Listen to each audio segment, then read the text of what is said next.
Good morning, this is Christian with Tadlock Roofing doing an inspection here. Gonna give a little overview and recap of what I found to be a mix of impact damage and wind damage. As we come on down to the front of this house, if you're looking from the street view, this will be the left front slope. Take a look at what some wind damage may look like.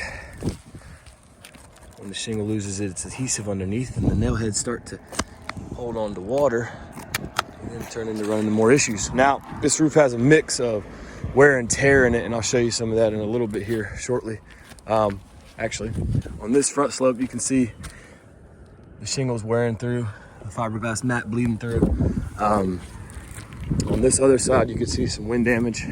We've got 3 areas on this side. Lifted shingles, broken and brittle. As you can see, they're starting to tear. This is a minor lift and inspection, and it fell apart right in my fingers. When we come over to the right side of the home, if you look from the street, you can see that the top shingle, which is called a dragon soup, just broke right off.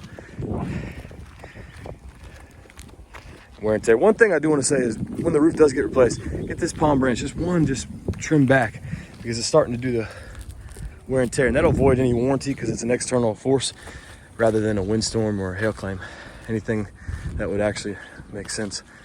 But you want to keep the landscape off the roof for sure.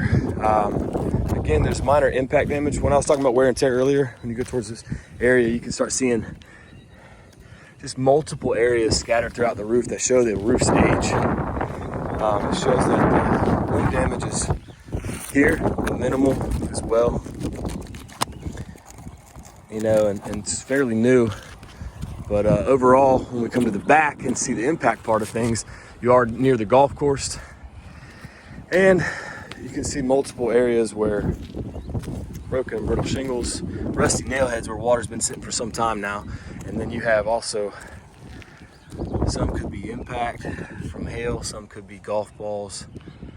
It's really undetermined. When they're only on the back slope like this, it's real sticky with any kind of claims, because they're gonna try and match up the distance between the golf course angles, storm, wind speed, anything that they could possibly do to make sure that this is exactly what it needs to be. I appreciate it, and I look forward to sharing this video with you shortly.